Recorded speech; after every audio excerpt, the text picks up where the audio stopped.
What's going on, Staten Island? Top of Honor reporting for the Staten Island Advance. The Together SI Business Spotlight rolls on. A chat with someone from the small business community on Staten Island. And this time we're back on location. Casandra Properties, Richmond Avenue in the Bull's Head, Heartland Village area. This is a Business Spotlight update. CEO, right there, James Prendamano from Casandra Properties. Thank you so much for joining us, James. Absolutely a pleasure, as always.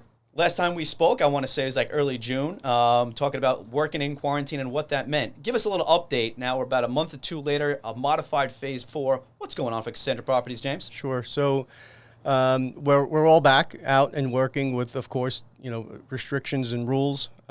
Safety first for everybody, as always. But we're starting to see what we had talked about, actually, and we had kind of predicted that Staten Island is emerging now. We've for so long been the forgotten borough, and we have for so long had kind of that cloud hanging over us. We're emerging now as a real viable option to the other boroughs. Folks that are looking for a little bit more space, that are looking to just shift things up a little bit in their lives. They're relocating here, and the residential market has been red hot. So it's been good. It's been productive. Speaking of red hot and emerging, obviously, this is not the Gotham Trinity Production Studio. This is the Casandra Properties Podcast Studio, which was set up during quarantine. Isn't that right? Yeah. So the past couple months. Yeah. So we started putting it together pre-quarantine, but then we had come in and done some work as we were moving along, getting the final touches put on. But yeah, this is fairly new. I think this is our 4th episode we'll be doing this week. Excellent. And talk to us a little bit about the concept behind doing this podcast studio and they have a great following on YouTube. By the way, I encourage you to follow Casandra Properties on YouTube. Almost 7,000 people following them on YouTube and other social media channels. Give us kind of what inspired Casandra Properties to do this, James, and who's been the vehicle behind driving this type of content online. Communication. It's been about communication. We see so many issues in the business world and beyond that is centered around a lack of communication. So we wanted to pull this together for a couple of reasons. We wanted to be able to get our message and our voice out, but we also wanted our clients, our friends, our colleagues, born and raised here. As we had talked about, mom is born and raised here. You have roots, you have connections. And we wanted to give people an opportunity through our platform to sit down and discuss whatever the topic of the day was. And that's really what it's been centered around. My CMO, Peter Gambino, who's been just an unbelievable game changer for us with Rebecca, has helped kind of catch the birdies that fly around my head, right? These different ideas and making it happen. We're so excited. 6,700 subscribers on YouTube now. Really didn't think that was a goal ever, right. And it's growing every day. So it's been just a platform for people to get the message out. What do you foresee for the future when doing these podcasts and just speaking about the industry in general and highlighting, of course, talking about Staten Island, the state of affairs?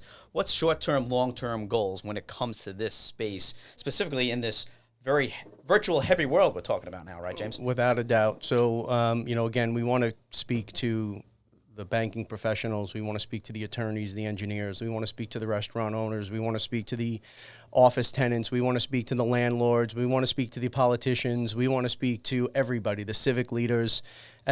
Look, Staten Island is 500,000 people strong, but it's a small place, right? And we think it's really important for us to keep connecting the dots, getting the messaging out, and addressing the issues that face the borough. And this just became a great platform for us to do that. Speaking of issues facing the borough right now, one is a huge influx, as you were saying. This is becoming a destination for people to move from New York City, from Manhattan, from Brooklyn, just to get a little bit more space. Yeah. Could you give us a little bit more a broad brush of what's been going on in Staten Island from the residential commercial side, and what do you see happening locally for the next 6 months, year, 2 years out? What do you think? So I think we're going to see continued steady growth in the residential market. Again, coronavirus interrupted all chains, but the base metrics were not interrupted. You still had inventory, you still had good interest rates, you still had good buyer pools. So what's happening now is as folks are looking to relocate from the other boroughs, and they're giving Staten Island a serious consideration where, to be honest, in the past, they didn't necessarily do that. They want to be close enough to the action. We're a free 22, 23-minute boat ride to Manhattan. This becomes a real viable alternative. So it was up until about the $1 million mark. The market was really hot. We're now seeing above that mark starting to heat up also, and I think that's a product of people selling their 2 bedrooms or their 1 bedrooms in Brooklyn and Manhattan where the numbers are astronomical. They can trade that off, bank a bunch of money, buy a beautiful home out here in Staten Island, and still have a couple of bucks left over. So we're seeing that transition, and we're seeing some businesses relocate here, which has been great. Oh, wow. Yeah, the retail market is still sorting itself out. You know, this was an opportunity for the big companies to skinny up, is how I'd like to kind of reference it, right? So they're going in and they're using the protections. You'll see a lot of companies filing, and they're weeding out the bad stores. They're keeping the stronger stores. Staten Island has always had a pretty good retail sales base. We still have over $1 billion in unmet demand for retail. Wow. So, again, we're a steady growth market. If you're looking to close your eyes, swing, and hit a grand slam, this isn't a place to invest. If you're looking to consistently hit doubles, this is the place to put your money.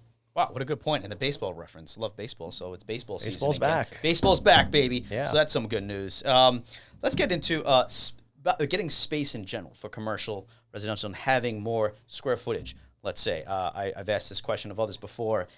Is there just more value in having more space, especially from a commercial perspective? Restaurants, for instance, being able to utilize outdoor space, whether it's in front or it's in back or it's a parking lot or on the side or whatnot. And people are trying to get creative with space on premise. Are you finding a premium? Do prices raise up now if you have more space or whatnot, if you know what I mean? Yeah, I don't think you're going to see price increases here because there was such a disruption in that market. But you're seeing steady pricing, which when you compare this to anywhere else is a dream. So Staten Island, again, because we are not as spatially constrained as the other boroughs, you think about some of these smaller boutique restaurants in Brooklyn or in Manhattan competing for a postage stamp of space out in the front of the store. Here in Staten Island, we don't have that. We have the ability in a lot of our open-air centers to spill out into the lots. A lot of these places have room behind their facility, so you're getting a lot of that outdoor dining without the crazy restrictions and the safety issues that you have to worry about in some of the other boroughs. So it's been, again, a nice, steady growth here. We signed a couple of new leases in the last month, which was even, surprising to one of our landlords. So we've seen a steady in commercial right now is about as good as you can ask for, and we've been hitting the mark on that. Excellent. James Predamano, CEO from Casandra Properties, joining us for this Together Side Business Spotlight update. Really appreciate the time, James. Always a pleasure. All right, and don't forget, you can see James and special guests sitting in this chair, 6 feet apart, of course, talking about various topics in the real estate community, residential, commercial, you name it. It's on YouTube, Casandra Properties, Inc. Plenty of great content. Highly encourage you to check it out. Reporting for the Staten Island events, my name is Todd Bavona. Really appreciate you tuning in. We look forward to seeing you next time.